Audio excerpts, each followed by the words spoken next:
Tétrapharmakos, l'émission de Liberté FM en quête du bonheur de la connaissance. Bonjour à toutes et à tous. L'épisode de Tétrapharmakos d'aujourd'hui est dans la droite lignée des trois précédents. Il s'enchaîne tout logiquement. Petit et court rappel, dans les deux premiers, nous avions présenté certains aspects de la philosophie d'Aristote avec Anne Merker et notamment sa conception du monde, dont la zone sublunaire dans laquelle quatre éléments se mêlent pour composer le vivant, en particulier l'homme doué du logos, de la raison dont il se sert au sein de la police, la cité, pour discourir et argumenter. Avec Johann Goeken, nous avions détaillé l'art de la rhétorique, l'art de la persuasion. Aujourd'hui, nous allons examiner comment, par le discours, on arrive à imposer une contre-vérité. En l'occurrence, il s'agit du mythe qu'au Moyen-Âge, on aurait cru que la Terre était plate. Nous allons voir comment on en est arrivé à ça, mais savez-vous que, selon un sondage récent, encore un Français sur 10 pense que la Terre est plate et les théories complotistes soutenant la platitude de la Terre vont bon train sur Internet. Les penseurs de l'Antiquité, dès Platon et Aristote, avaient déjà déduit par des observations et des calculs que le monde et la Terre étaient sphériques. Pourquoi, au Moyen-Âge, aurait-on remis en cause cette théorie ? Nous allons examiner cela avec mon invité d'aujourd'hui, Violaine Giacomotto-Chara. Bonjour, Madame Giacomotto-Chara. Bonjour, monsieur. Bonjour à toutes et à tous.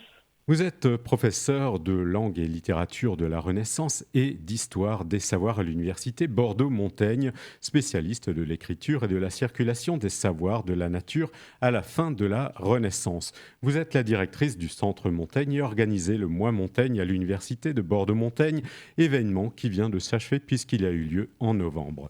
Vous êtes co-autrice de l'ouvrage La Terre plate, généalogie d'une idée fausse, paru en belles lettres en 2022 et qui a déjà été réédité en folio Histoire en 2023. Commençons donc par le début et la connaissance que l'on avait dans l'Antiquité de la forme et de l'aspect de notre monde et notre planète. Et avant d'aborder directement Platon et Aristote, peut-être faut-il quand même rappeler quelles sont les premières spéculations des présocratiques. Oui, tout à fait. Alors, en précisant nous parlons ici évidemment de la forme de la Terre et de l'histoire de l'astronomie et de la physique telles qu'elles se sont déroulées en Occident, sans aborder ce qui a pu se passer dans d'autres civilisations. Oui. Mais pour ce qui concerne la civilisation occidentale qui va déboucher sur ce qui nous intéresse, c'est-à-dire le Moyen-Âge, on peut faire remonter les premières théories sur la forme de la Terre à une période qui... en gros, est celle du 5e siècle, 6e siècle, 5e siècle avant Jésus-Christ. On qualifie cet ensemble de philosophes de présocratiques, Socrate étant né vers 470. Voilà, donc c'est une étiquette commode qui permet de réunir des philosophes en fait assez différents, mais qui ont laissé des traces de systèmes philosophiques au 6e et au 5e siècle. Et certains d'ailleurs étaient en fait contemporains de Socrate, voilà. Mais on désigne en fait ainsi un ensemble de philosophes qui ont émis les premières hypothèses sur la forme de la Terre. Parmi eux, il y en a qui sont assez célèbres, Thalès de Milet, Anaxagore, et ils ont émis des hypothèses différentes. Pour certains, une Terre en forme de disque flottant sur les eaux, pour d'autres un peu en forme de cylindre. Voilà. Ce qui est important, en fait, c'est qu'on en a la trace ensuite grâce à Aristote. Aristote ayant l'habitude, dans ses traités, de commencer par critiquer de manière rationnelle et en s'appuyant le plus possible sur des démonstrations logiques, les théories de ses prédécesseurs afin d'établir son propre système.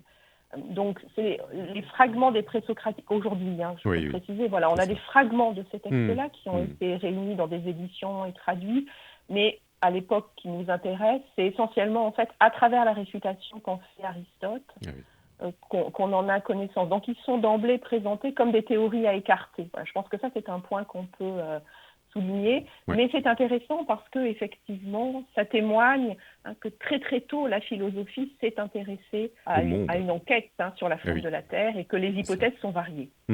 Alors, arrivons à Platon. Platon qui est peut-être le premier à décrire un monde sphérique. Alors oui, les textes de Platon sont importants. Dans le cas qui nous occupe, il s'agit essentiellement du texte du Timée, dans lequel, en fait, le Timée est un récit cosmologique. Donc, le Timée raconte la création du monde et de l'homme. par un démiurge. Oui. Et dans ce texte, on présente en outre une théorie physique mathématique, il y a déjà les 4 éléments qu'on a aussi chez Aristote, mais présentés sous forme mathématique, géométrique. Oui. Le système du monde est déjà présenté comme un monde sphérique dans son ensemble et fermé, au centre duquel il y a une Terre elle-même sphérique. Qui n'a Et besoin ce ni texte, d'air ni d'aucune résistance pour voilà. tenir. Et l'élément important est que Platon, construisant un système géométrique, il représente le centre du monde. C'est logique comme une sphère dont le centre est absolument équidistant de tous les points de la périphérie, sachant que pour lui et pour les platoniciens et les néo-platoniciens après lui, la sphère est évidemment la forme géométrique parfaite. Et ce texte ensuite est diffusé grâce à des commentateurs. Il parvient au Moyen-Âge de manière tronquée, mais le Moyen-Âge a justement conservé le début qui expose la théorie astronomique. Alors, l'élève de Platon, Aristote, va développer cette idée. Grâce à des observations, Aristote était un grand observateur et a décrit le monde, et justement ce monde qu'il va scinder en 2 zones. Oui, la théorie d'Aristote est absolument capitale. Oui. Pour des raisons variées, parce qu'il rassemble vraiment le savoir de son époque dont il fait la critique. Donc il assure la transmission des théories philosophiques antérieures, mais effectivement, c'est quelqu'un qui fonde son savoir sur l'observation, autant qu'il le peut, mais en le confirmant aussi par la démonstration logique, par un mouvement d'induction qui remonte de l'observation vers les grands principes. Et son but est quand même d'établir, non pas des traités d'observation minutieuse, mais des grands systèmes qui permettent de comprendre les causes du système du monde et de la nature. Et donc, c'est une œuvre qui est d'une ampleur, pour ce qui concerne la nature, sans commune mesure, par exemple, avec le Timée de Platon. Il y a tout un ensemble de textes qui se suivent, qui partent des principes de la physique jusqu'au vivant, en passant par le traité du ciel qui décrit le système cosmologique, le traité de la génération et de la corruption qui décrit les fameux 4 éléments, et les météorologiques qui décrivent toutes ces manifestations typiques des éléments qui se mélangent et s'affrontent dans la sphère sublimaire. Alors, c'est un corpus capital aussi parce qu'il a été largement diffusé autour de la Méditerranée. Donc, il est conservé évidemment dans le monde grec postérieur, à Constantinople, Byzance d'abord, Constantinople. Il est lu énormément par les grands philosophes arabes. Et il est connu indirectement dans le premier Moyen-Âge à travers les manuels et les compilateurs qu'il est connu de seconde main. Et il revient enfin dans les universités fraîchement fondées à la fin du XIIe siècle, au début du XIIIe siècle en Europe, comme socle de l'enseignement. Et je voudrais insister sur ce point avant peut-être de dire un mot des théories, puisque la grande idée, c'est de reprocher au Moyen-Âge de n'avoir pas cru à la sphéricité parce que l'Église se serait opposée à la science, mais tout l'enseignement développé dans les universités sont... la carrière universitaire est une carrière cléricale à cette époque-là. Tout ce savoir est fondé sur l'enseignement minutieux du corpus aristotélicien qu'on lit dans un ordre donné dans toutes les universités d'Europe. Alors, il faut qu'on revienne quand même chez Aristote pour expliquer comment il interprète ou comment il explique la sphéricité de la Terre. Parce que pour lui, ce sont les 4 éléments qui tombent naturellement vers le centre. Absolument. Alors, ce qu'il faut bien comprendre, c'est que nous voyons aujourd'hui la question de la Terre comme une pure question d'astronomie, parce que nous avons fait de la Terre une planète. Pour Aristote, c'est plus une question de physique qu'une question d'astronomie. On peut, et c'est la même chose pour ses successeurs et ses héritiers, c'est-à-dire qu'en fait, on est au croisement de 2 systèmes. Il conçoit, comme Platon, un monde sphérique et fermé, donc il faut imaginer un cosmos, c'est-à-dire un monde ordonné, parfaitement sphérique, composé de sphères successives qui tournent les unes à l'intérieur des autres et qui chacune portent les étoiles fixes pour la plus extérieure des sphères visibles et puis les planètes.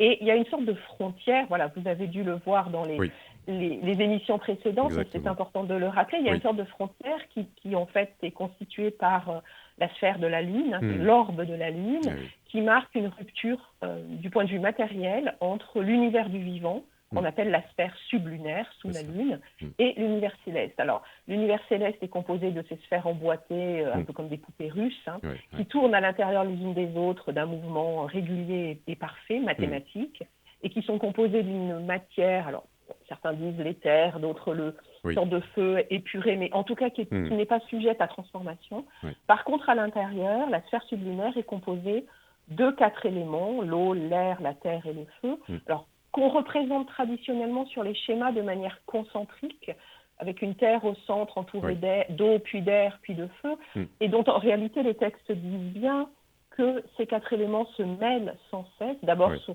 s'interpénètrent parce Mhm. qu'aucun d'eux n'est perceptible de manière pure, c'est-à-dire que la Oui. terre que nous Ah oui. sentons est un peu mouillée d'eau, sinon Mhm. elle ne tiendrait pas. Voilà, Ah l'eau oui, oui. rentre évidemment dans les veines de la terre, etc. Mhm. Et ces 4 éléments ont des qualités qui font qu'ils sont plus ou moins lourds ou légers, qui sont donc ce qu'on Ouais. appelle leurs qualités motrices, Mhm. qui les poussent en fait à se déplacer sans cesse. Et donc la terre est le plus lourd et elle a tendance à tomber vers le centre. Et le centre, étant un point invisible, les particules de terre, dans la théorie d'Aristote, s'agglutinent au centre et prennent naturellement une forme sphérique, toujours selon le même principe que chez Platon, d'une équidistance entre le point central et la périphérie. Mhm. Et donc on est dans un système où tout est sphérique. La Terre est Oui. sphérique au centre d'un monde sublunaire sphérique, alors très désordonné, animé de mouvements, mais sphérique et Mhm. entouré de planètes portées par des sphères qui elles-mêmes tournent autour de la Terre. Alors la Terre Oui. est donc sphérique et je pense que ce qu'on a beaucoup confondu dans l'histoire des sciences, c'est la Mhm. question de la spéricité et la question Oui. de l'immobilité. Mhm. La Terre est immobile Oui. et elle est au centre du monde. Voilà. Mhm. Ça, effectivement, c'est la grande différence, enfin l'une des grandes différences avec le système Mhm. d'aujourd'hui. La Terre n'est pas Ah oui. une planète. En fait, je crois que c'est Oui, oui. sur D'accord. ce point qu'il Oui, faut oui, insister. oui. La Terre n'est pas Oui. une planète. Mhm. Donc elle ne bouge pas, mais par contre, elle est parfaitement sphérique. C'est ça. Et en fait, les éclipses de lune permettent de démontrer cette sphéricité. Oui. Alors, dès Aristote, on donne il y a une démonstration, si vous voulez, logique et Oui. mathématique Mhm. qui est celle de la chute des graves et du fait que la Terre s'agglutine au centre, Mhm. mais il y a aussi des démonstrations expérimentales qu'on retrouvera tout au long du Moyen Âge dans les traités d'astronomie et de physique, Mhm. qui est que, par exemple, effectivement, les éclipses, quand Ah oui. la Terre s'interpose Mhm. entre la Lune et le Soleil, Oui. l'ombre projetée de la Mhm. Terre est une ombre circulaire, Ah oui. et dont on voit bien du coup qu'elle correspond à une sphère et pas à un disque plat. Et Mhm. d'autre part, on a aussi observé, ça c'est un élément de preuve important pour le Moyen Âge, que quand on s'éloigne du rivage en bateau, Oui. Mhm.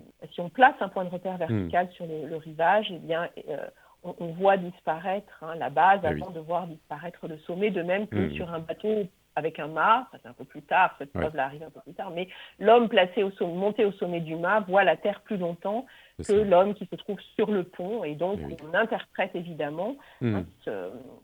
cette rupture de Eh la oui. vision comme la conséquence directe de la courbure de la Terre. Alors, Aristote va s'appuyer sur les calculs de mathématiciens pour estimer la taille de cette sphère. Oui, très tôt, il y a effectivement des mathématiciens.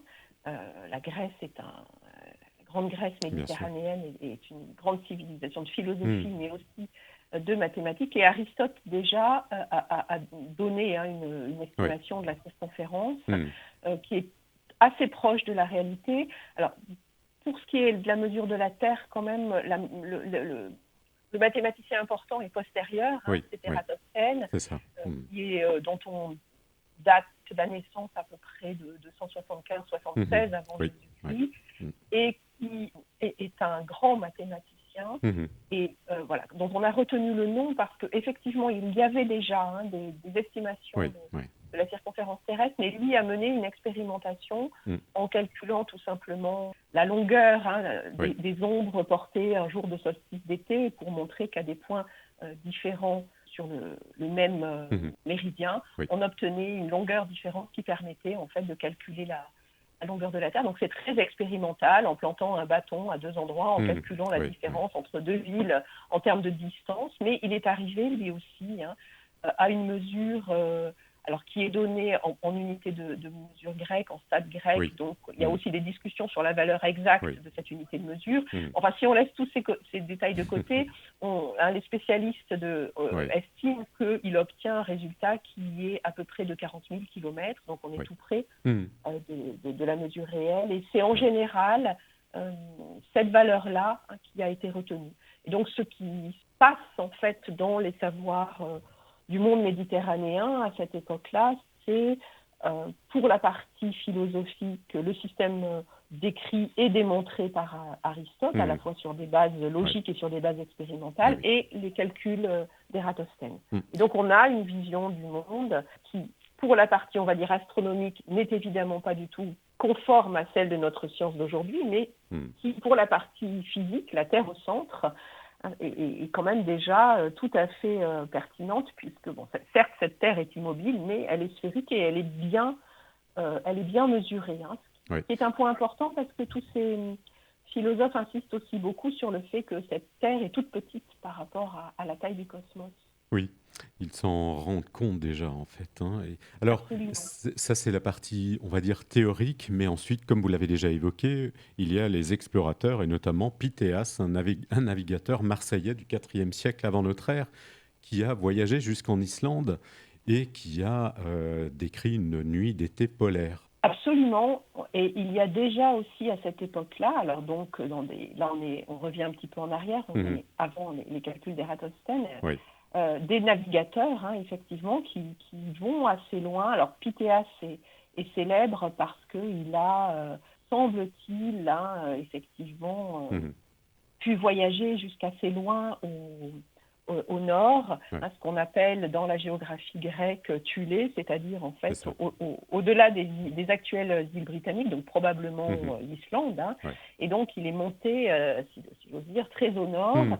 Et il a été effectivement le premier Méditerranéen à avoir observé une nuit polaire, enfin en tout cas autant qu'on sache, parce qu'on est évidemment toujours tributaire des sources conservées, et on n'a pas conservé directement ces textes, mais c'est comme souvent, les récits sont transmis ensuite par des témoignages de seconde main ou des fragments recopiés. En tout cas, là aussi, les navigateurs qui commencent à adresser des cartes. Alors, ils ne peuvent pas, évidemment, il n'y a pas de preuve directe de la sphéricité. Quand on navigue, on ne peut pas la prouver, mais, et personne, en fait, à cette époque-là, ne peut la prouver. C'est plutôt un recoupement de mesures et puis de déductions logiques par rapport à ce qu'on observe de la position des étoiles, qu'on ne voit pas identiques selon l'endroit où l'on est sur la sphère terrestre, dont on peut se servir évidemment donc pour se repérer. Et Pythéas a fait des mesures aussi de latitude jusqu'au voisinage du cercle polaire, et qu'il intègre en fait au système dominant qui est celui produit à peu près à la même époque par Aristote. Alors ensuite, il y a également l'apport des géographes qui vont dessiner les premières cartes. Absolument, et qui en plus ce sont des gens dont...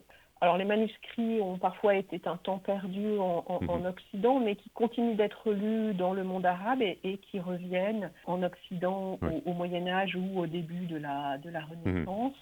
Et là, deux noms sont importants, Strabon et Ptolémée, qui ne vivent pas à la même époque, mais qui tous les deux sont des voyageurs qui ont décrit précisément le monde habité. Alors là aussi, il est important de faire attention parce qu'on a les premières cartes, mais qui ne sont pas des planisphères, évidemment, et qui n'essaient pas de représenter le monde dans son entier.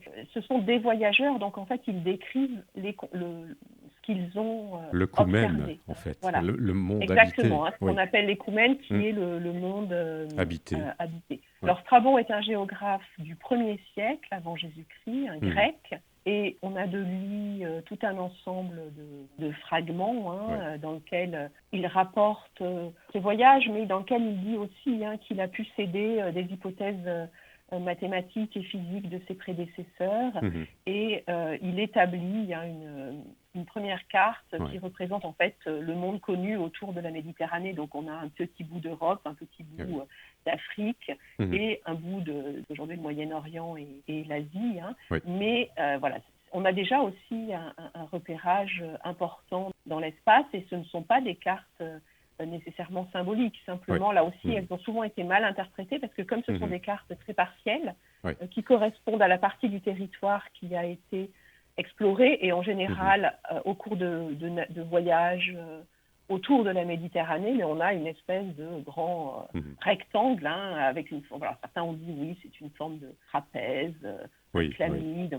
Mais c'est lié en fait tout simplement aux territoires qui ont été explorés ou dont on sait par oui dire qu'il y a des terres au-delà, parce qu'on peut aussi, quand on voyage, évidemment, recueillir des témoignages de gens qui disent ah mais moi je sais qu'il y a encore des territoires au-delà. Voilà, donc Strabon a laissé une géographie.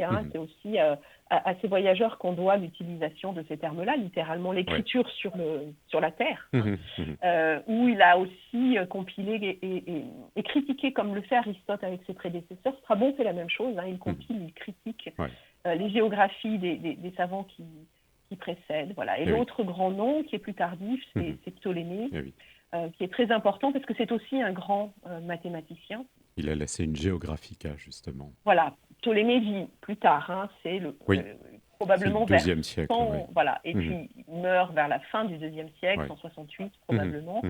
Mais c'est à la fois un très grand astronome, mathématicien, à qui on doit un traité d'astronomie fondamentale qui est l'Almageste, et c'est l'auteur d'une géographie.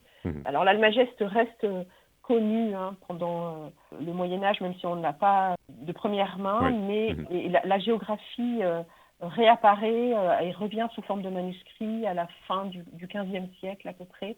Et donc c'est quelqu'un qui est très très important évidemment pour la construction du savoir arabe et puis pour la rénovation du savoir antique et médiéval que produit la Renaissance. Mais il est vraiment important parce qu'il a laissé à la fois ce texte d'astronomie mathématique fondamentale, l'Almageste, ça veut dire la grande syntaxe mathématique, qui est un traité très difficile, mathématique vraiment, et qui apporte en fait au système d'Aristote la dimension mathématique qu'Aristote n'avait pas, et puis le versant plus concret avec la géographie, qui décrit effectivement déjà l'écoumène de manière assez précise. Oui, et alors pour lui, le monde habité, justement, représente un quart du globe, c'est-à-dire la moitié de l'hémisphère nord. Oui, voilà, on avait évidemment des mesures qui étaient liées à ce qu'on connaissait, et puis surtout l'idée que l'océan étant infranchissable, il n'y avait probablement pas d'autres terres habitées. Alors il faut qu'on arrive, on a dressé un peu l'état des connaissances à la fin de l'Antiquité, la période romaine va reprendre tout ça. Alors justement, il faut qu'on explique comment ces savoirs ont été transmis par l'Empire romain, mais ensuite comment est-ce qu'ils sont parvenus jusqu'au Moyen-Âge, et pour montrer que justement au Moyen-Âge, ce sont ces données-là qui étaient bien connues et transmises. Absolument. Alors, là aussi, c'est difficile à documenter parce que, évidemment, nous sommes tributaires des sources survivantes. Et par définition, on ignore ce qui est perdu. Enfin, on en a parfois des traces parce que ce qu'il faut que les auditeurs imaginent, c'est que très souvent, ces savants qui sont quand même en nombre limité, on n'a pas une très grande quantité d'astronomes, de mathématiciens ou de naturalistes, mais ce sont donc des gens qui se lisent et qui souvent mentionnent tel ou tel texte, recopient des fragments. Donc on a quand même une petite idée de ce qui a pu être perdu quand c'est mentionné par d'autres textes. Mais enfin, en tout cas, il nous reste suffisamment de textes pour savoir que cet ensemble de connaissances circulait dans le monde méditerranéen. D'abord, comme chacun sait, le savoir grec a connu un développement très important à Alexandrie, qui a permis d'irriguer l'autre côté de la Méditerranée, avec la fameuse bibliothèque en outre. Et évidemment, les latins, le monde romain, reprend directement le savoir grec. Les grands lettrés romains parlaient tous grec. Ça fait partie des marques d'une éducation accomplie.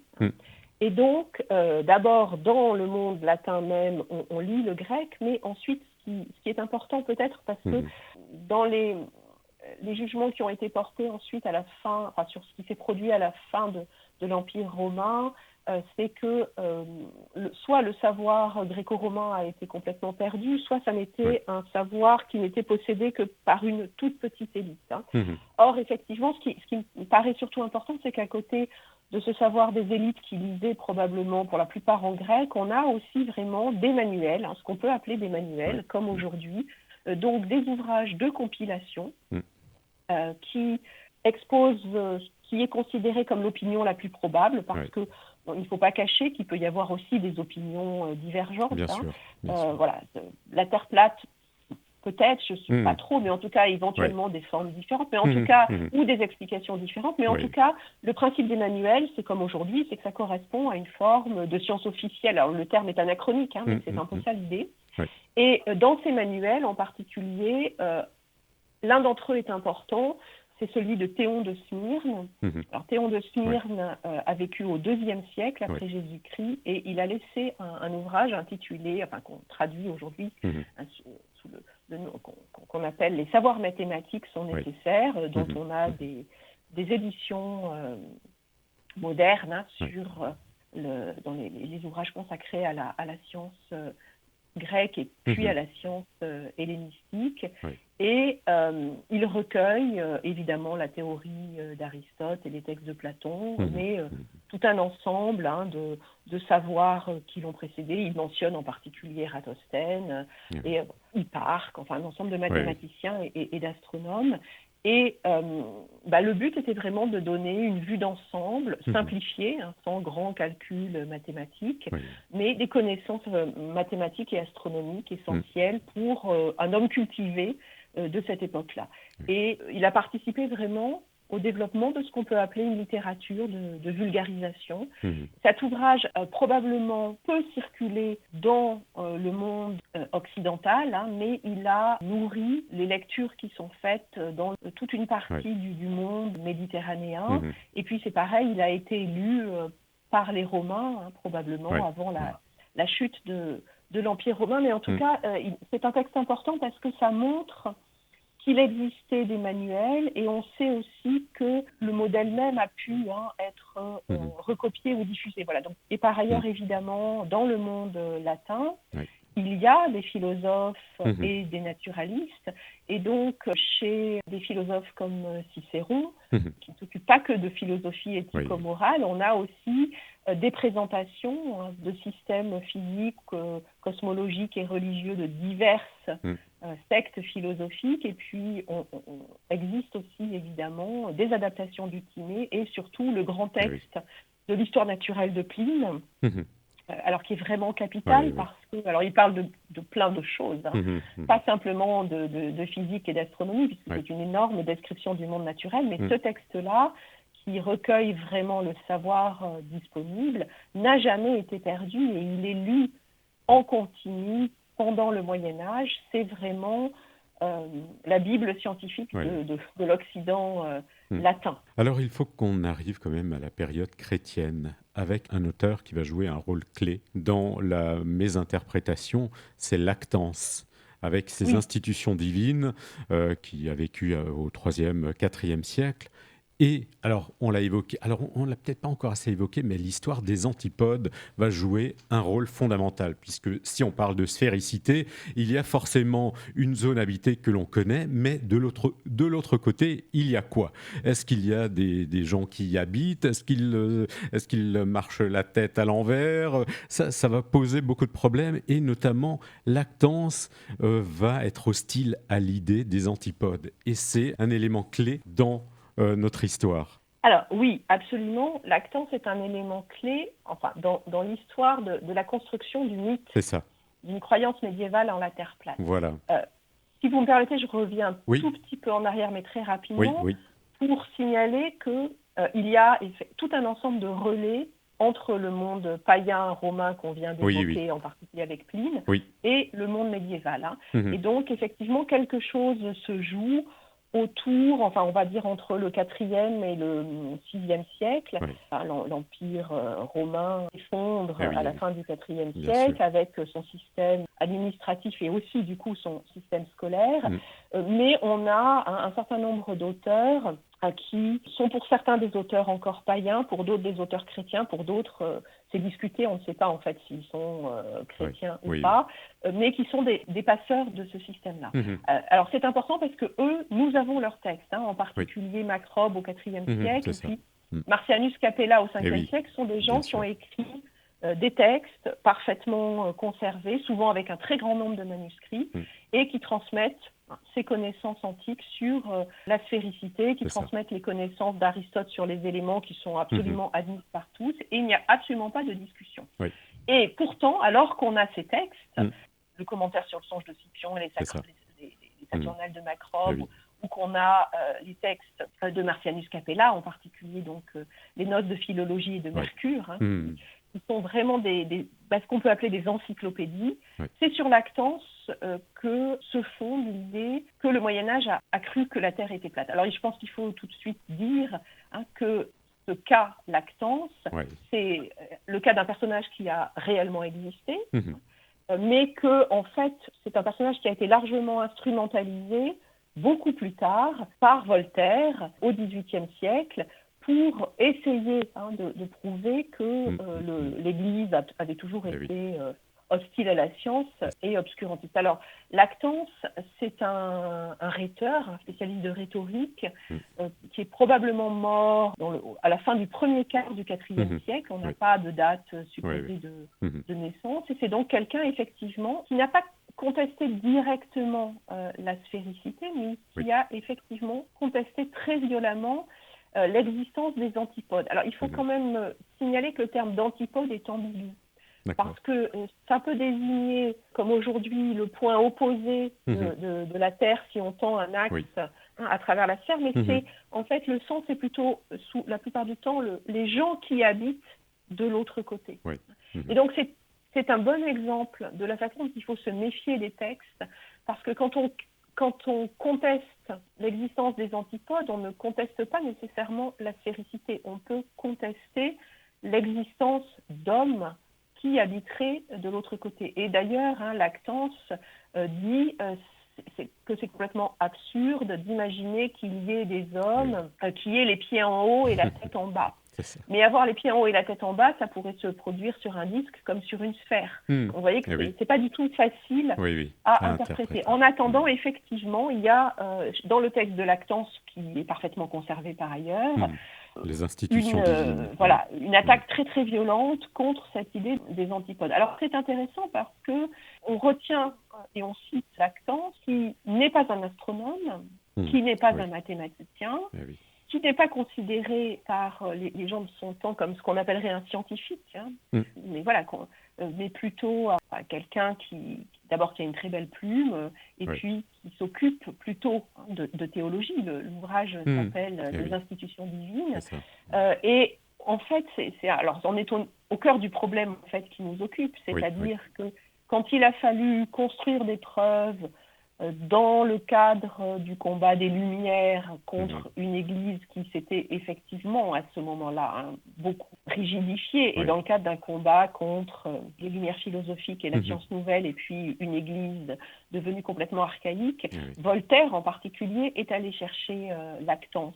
Mais il lui donne un rôle qu'il n'a pas eu, il en fait un savant qu'il n'était pas, enfin il lui donne en fait des compétences scientifiques qu'il n'avait pas. D'autre part, il se garde bien d'aller voir ces autres relais plus probants que sont Macrobe ou Marcianus Capella. Et en outre, dernière chose, le texte lui-même doit être lu avec beaucoup de précaution parce que Augustin aussi dit qu'il n'y a probablement pas d'antipode, mais lui, clairement, il lui parle des hommes, parce que si on regarde bien son texte, chez saint Augustin, il n'y a pas de condamnation de la sphéricité. Il dit que c'est la forme qui est retenue par le plus grand nombre de philosophes et qui est donc très largement la plus probable. Simplement, lui ne s'en occupe pas. Et il y a ça aussi que je voudrais dire, c'est que les pères de l'Église sont là pour commenter le texte biblique, diffuser le message chrétien Eh dans oui. le cadre d'un monde qui commence à être chrétien. Eh oui. La science n'est souvent pas leur affaire. Ça ne veut pas dire qu'ils y sont opposés. Beaucoup des commentateurs de la Bible en particulier, Oui. puisque quand on commente la Bible, on commente la Genèse, C'est ça. disent, alors il y a Eh oui. en plus il y a des pères grecs, donc nourris de pensée grecque, comme Basile de Césarée, ils disent clairement que l'opinion d'Aristote est la plus probable, en tout cas que c'est celle qui est reçue partout, qu'il serait absurde de s'y opposer, mais qu'en fait, c'est pas le sujet. Oui, Voilà. ils Ça examinent. aussi, c'est important. Je ne sais pas comment dire, mais aujourd'hui, Oui. on ne met pas un catéchisme comme manuel de physique Bien sûr. dans une école scientifique. Oui, bien sûr. Et à l'époque, on faisait l'exégèse de la Genèse, pour employer le grand terme, à partir de la physique d'Aristote. Oui. Enfin, on fait l'exégèse de la Genèse à partir du texte de la Bible, mais donc le but est d'abord d'en expliquer le sens caché, mais on ne voit pas, d'abord, il n'est pas fait mention d'une terre plate, ça repose toujours sur une interprétation du texte, en particulier les eaux d'en haut, les eaux d'en bas, et le fait que le firmament aurait été étendu comme un voile, etc. Mais qu'on lit chez les commentateurs, en particulier les commentateurs grecs, qui sont au plus près du texte, il n'y a pas nécessairement d'incompatibilité. Et souvent, tout simplement, comme je viens de le dire, ils disent, voilà, les philosophes disent que la Terre est sphérique, mais finalement, nous, c'est pas ça le propos. Si vous voulez, les questions qui les intéressent sont des questions de foi. Différentes sur le sens à donner à cette création, qu'est-ce que ça veut dire en un instant, pourquoi est-ce qu'on raconte une création en une semaine si Dieu l'a fait en un instant, comment est-ce qu'il peut y avoir de la lumière alors que le soleil et la lune ne sont pas créés. Donc avec un débat sur le fait de savoir s'il faut lire le texte de manière littérale ou allégorique. Mais en fait, tout simplement, on n'a pas de contestation de la spéricité. Parfois, on n'en a même pas de mention, mais souvent, simplement, on nous dit, voilà, les philosophes pensent ça, et nous, de toute façon, on n'est pas là pour faire de la philosophie. On est là pour commenter la Bible. Voilà. Et ce qui leur pose problème, c'est s'il devait y avoir de la vie de l'autre côté, ils auraient échappé à la révélation, et ça, c'est impossible. C'est ça, en fait, le problème est théologique. Et donc, c'est pour ça que j'en reviens, j'attirais l'attention des auditeurs sur l'ambiguïté du mot antipode, parce que ça n'est pas tant la contestation de la sphéricité et du fait qu'il y a quelque chose de l'autre côté, peut-être même une terre, mais plus probablement pour eux l'océan. Mais en fait, le problème, c'est la présence des hommes, parce que l'océan, étant donné, en fait, tout bêtement, les connaissances que l'on a en navigation et les voyages que l'on a pu faire, l'océan est conçu vraiment comme un espace absolument infranchissable. C'est-à-dire qu'en fait, le monde habité est une sorte de continent d'îles, intégralement entouré d'eau, d'où aussi la confusion entre les cartes de l'écoumène et les représentations de la sphère, parce qu'effectivement, pour cette époque-là, voilà, c'est un énorme continent, mais tout le reste est de l'eau. Et donc, effectivement, il paraît invraisemblable, même s'il y avait une terre habitée de l'autre côté, qu'il y ait des hommes. Parce que comment ces hommes seraient-ils arrivés là ? Soit c'est une race différente des fils d'Adam, voilà, il y a une sorte de mystère, il y a une impossibilité théologique, et dans tous les cas, ils n'ont pas pu avoir la révélation du Christ, puisque à l'époque de la venue du Christ, s'il y avait déjà des hommes aux antipodes, ils y étaient depuis longtemps. Donc, on peut imaginer, par exemple, que le déluge ait noyé des terres et qu'une autre une île soit restée de l'autre côté, mais à ce moment-là, ces hommes seraient restés à l'écart de la venue du Christ. Donc, dans le système chrétien, ça n'est pas possible. Mais encore une fois, c'est la contestation de la présence d'hommes de l'autre côté. C'est ça, qui n'auraient pas eu accès à la révélation. Et ça, c'est un vrai problème. Alors, il faut qu'on avance parce que le temps tourne très vite. Il faut qu'on arrive. Alors, on va faire un saut un peu dans le temps. On n'a pas le temps d'évoquer Isidore de Séville, Sacro Bosco, tous ces gens qui ont été quelques témoins également, qui ont rédigé des encyclopédies. Il faut qu'on arrive à Christophe Colomb, à Copernic et Galilée. Eux qui sont également les héritiers de ce savoir, même si on va vouloir à un moment dire que ce sont eux qui ont redécouvert les connaissances des anciens et qu'ils ont enfin mis fin à l'obscurantisme de l'Église. Très très rapidement, effectivement, il faut quand même évoquer le fait que dès le début du Moyen-Âge, dès le VIe siècle, il y a des encyclopédies c'est ça. qui reprennent le savoir antique, dont le fameux texte d'Isidore de Séville Oui, sur la nature des choses, c'est qui en ça. plus reprend le titre d'un grand poème de Lucrèce. Donc il y a quand même la volonté de maintenir ce lien avec Mhm. un savoir païen en Oui. le christianisant. Mhm. Mais simplement, ce qu'on peut dire sans entrer dans le détail, c'est que ce savoir sur la sphéricité ne se perd jamais. Et j'en reviens à ce que je disais sur la différence entre physique et astronomie. On peut avoir perdu un temps la complexité des grandes Mhm. démonstrations mathématiques, Oui. des grands calculs mathématiques comme ils sont chez Ptolémée. Mhm. Par contre, ce savoir élémentaire d'une sphère sphérique au Eh oui. centre du monde sublunaire et des 4 éléments, on le trouve en continu des derniers encyclopédistes latins aux Eh oui. premiers encyclopédistes chrétiens. Eh oui. Et un texte comme celui d'Isidore est lu pendant tout le Moyen-Âge, alors qu'il Mhm. date du Du 7e 7e siècle. siècle, Mhm. et c'est un des premiers textes à être imprimé quand on invente l'imprimerie dans les années 1452-1453, Mhm. où on imprime des best-sellers, des livres dont on va être sûr qu'ils seront vendus parce que ça coûte très Eh cher, oui, et oui, donc bien sûr. c'est tout à fait symptomatique. Mhm. Le texte d'Isidore est imprimé. Et puis, entre-temps aussi, c'est important pour comprendre Christophe Colomb Oui. ou ensuite Galilée, Mhm. les universités médiévales sont fondées sur la base du développement d'écoles qui s'étaient recréées. Et donc, à Oui. partir du tout début du XIIIe siècle, voire la fin du XIIe, il y a un Mhm. enseignement officiel des mathématiques et de la philosophie, dont Eh oui. évidemment le traité du ciel d'Aristote. Et donc, en fait, ce qu'il faut bien imaginer, c'est que non seulement le savoir de la sphéricité n'a jamais disparu, mais Mhm. il est enseigné. C'est ça. Et ce qu'on a essayé de montrer dans le livre, c'est aussi Mhm. de montrer que ça n'était pas juste un savoir réservé, ça circule par Oui. tout un ensemble de manuels ou de traités d'astronomie simplifiés, dont la fameuse sphère de Sacro Bosco, le livre que tout le Mhm. monde a lu. Oui. Oui. C'est le surnom que lui a donné Mhm. un critique récent, tellement ce livre est important. Oui. Et donc, en fait, tout simplement, quelqu'un comme Christophe Colomb, tout un mythe, alors là, peut-être plus tardif encore que Voltaire, de l'école du 19e, Mhm. a construit l'idée d'un Christophe Colomb partant contre la volonté Oui. des autorités politiques Eh oui. et surtout des autorités religieuses Mhm. pour faire la démonstration de la sphéricité qu'il aurait devinée par Oui, on ne oui. sait quel tour de magie. Eh oui. Non, en fait, tous ces hommes savent parfaitement Eh oui. que la Terre est sphérique. Mhm. Ils l'ont appris à l'école, C'est ça. vraiment. Enfin voilà. Eh oui. Et Christophe Colomb n'est pas, comme on l'a dit aussi, un ignorant. Donc Mhm. le problème qui s'est posé avec Christophe Colomb était celui de la faisabilité du voyage en termes de durée Eh oui. et donc de ravitaillement, en termes de survie, tout simplement, Ouais. puisque son idée était qu'on pouvait peut-être gagner les Indes plus rapidement en partant en fait Eh dans oui. l'autre sens plutôt qu'en contournant l'Afrique. Eh oui. Mais évidemment, le problème était justement la mesure de la sphère C'est terrestre. ça. Et Eh oui. donc on sait que là où il y a eu des Mhm. débats, Oui. c'est sur cette mesure-là Eh qu'il oui. a probablement un peu trafiqué en jouant justement sur des Mhm. unités grecques Oui. et arabes. Et Et donc ce mythe de navigateur qui, contre une église arc-boutée sur Mhm. des préceptes périmés, aurait découvert la sphéricité, en fait c'est un mythe typique du 19e siècle, je pense pour deux Oui. raisons. Mhm. La défense de la laïcité, alors en France en tout cas, parce que Mhm. Ouais. voilà, je crois que chaque pays a aussi son histoire, mais Ouais. en France on voit émerger largement le mythe de Christophe Colomb Mhm. au moment des combats pour Oui. la laïcité, Oui. enfin l'école gratuite Mhm. avant la fin du 19e, et chacun essaie de récupérer, de construire son Christophe Colomb mythique, les catholiques d'en faire une sorte de propagateurs de la bonne parole et de la foi chrétienne, Mhm.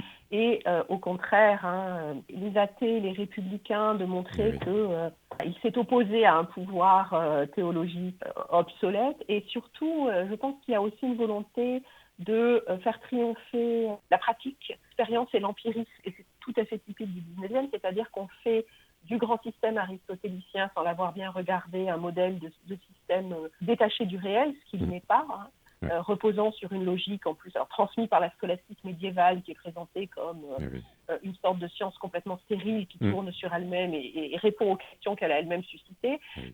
Et donc, contre cette science absurdement théorique et détachée du réel, Mhm. les navigateurs, évidemment, c'est à la fois le triomphe des petites gens, alors qu'en fait, ils sont quand même tout à fait éduqués, Oui, sous bien voie sûr. mécène, etc. Mhm. Et puis surtout le triomphe de l'empirisme. Donc ça va avec une forme de positivisme. Et je crois qu'il s'agit vraiment de discréditer le Moyen-Âge et l'Église médiévale, Ouais. et de manière générale le système d'enseignement médiéval, pour montrer les bienfaits de la laïcité et du positivisme, Ouais. qui se comprend dans un moment de combat réel pour l'école, pour un choix de société aussi, mais Ouais, oui. ce qui se comprend moins, c'est qu'on continue à y croire, voilà. C'est ça. Et alors, on a un moment, même au Collège de France, Antoine-Jean Letronne, Oui. qui va affirmer que la Terre, qu'au Moyen-Âge, on pensait que la Terre était plate et que c'était une opposition à la science de l'Église.